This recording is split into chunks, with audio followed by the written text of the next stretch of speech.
everyone, welcome back to the Whiskey Pour. My name is Dani. I hope you're having a really lovely day today. I think we need to go through some more whiskies that punch well above their weight, because the last video I posted about this, you guys seem to really enjoy, and I got some fantastic suggestions in the comments. So I have gone and found some more bottles and I want to go through those with you today. I've got some Scotch, I've got some American whiskey, I've got some world whiskey, lots and lots of different styles. But one thing in common, they all punch well above their weight. And by that, I mean they have good, honest specs, they taste brilliant, and they offer value for money. Now, to clarify, punch above their weight does not mean that these are cheap whiskies.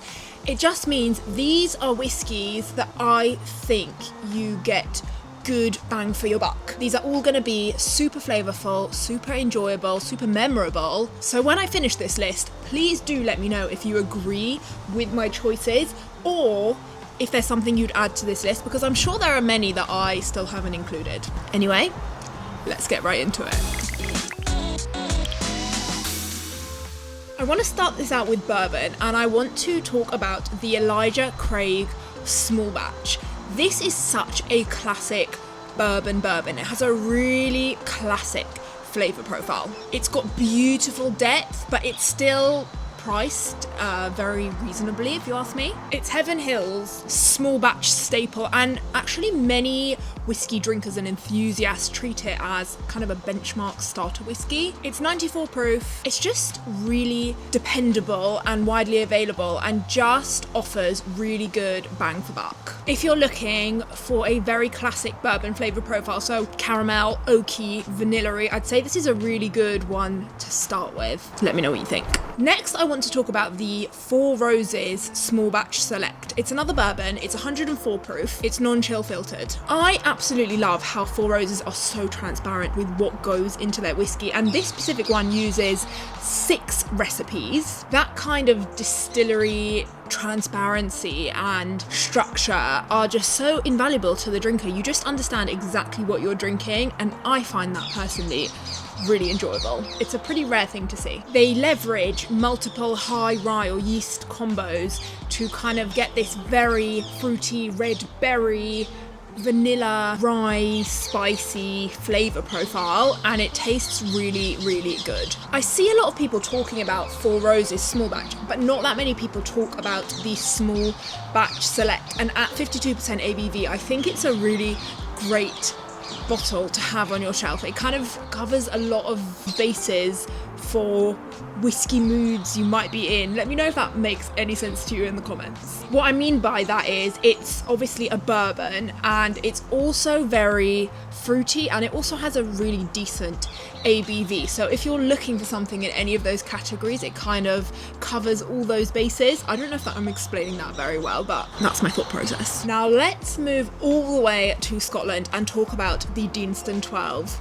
I'm a fan of this distillery anyway. If you didn't know, Deanston used to be a cotton mill, and nowadays it actually is self-sufficient in electricity. It runs its own hydro turbine that generates all its electricity for it. It's bottled at 46.3%. It's non-chill filtered. It has natural colour. It has a very almost waxy texture and feel to it. Deanston uses very kind of traditional methods. It has that very old school feel to it, and that is really reflected in the taste of the whiskey. It tastes very kind of honeyed and light and almost a little bit citrusy. It's just a very traditional Highland type whiskey with great specs, drinks very well and very easily.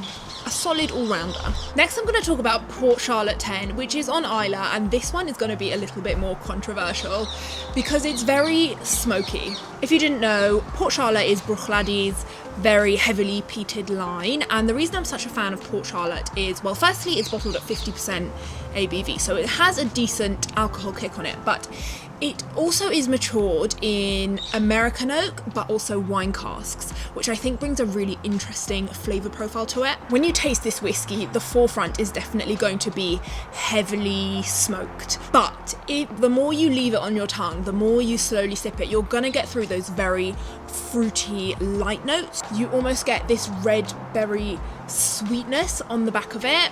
It's really, really pleasant to drink. Even though it's so heavily peated, it still has that element of delicateness to it, and that is something really hard to achieve in whiskey, and this expression pulls that off pretty perfectly. The next whiskey I'm going to talk about actually won the world's best single malt at the World Whiskey Awards 2025, so you can't say that it's underappreciated, but I still think that it punches well above its weight because its specs are great. It tastes amazing, and I think the quality of it tastes better than its price. If you haven't guessed by now, it's the GlenAllachie 12-year-old. If you've tasted this, you know.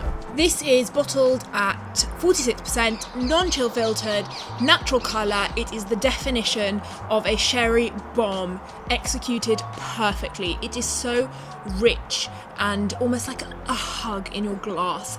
Fruity but soft, but a little bit spicy. So many dried fruit and caramel and dark chocolate notes. Billy Walker is absolutely the king of his field, and he absolutely smashed it with pretty much all the GlenAllachie bottles, but this one is absolutely beautiful. It is no surprise to me that it won this massive award. It's won a few more awards as well, but that's the big one, and I think it's well deserving. But let's continue. I want to go to the Isle of Mull and talk about Ledaig 10. If you didn't know, Ledaig is the peated line from the Tobermory distillery, and this one is bottled at 46.3%. What I like about this bottle is the almost funky feeling of it. It just feels a little bit fun. It has that smoky character, but it also has a certain lightness that just, it's dancing in your mouth. That's really cringe. The taste is quite briny, but also has a nice sweetness running through it.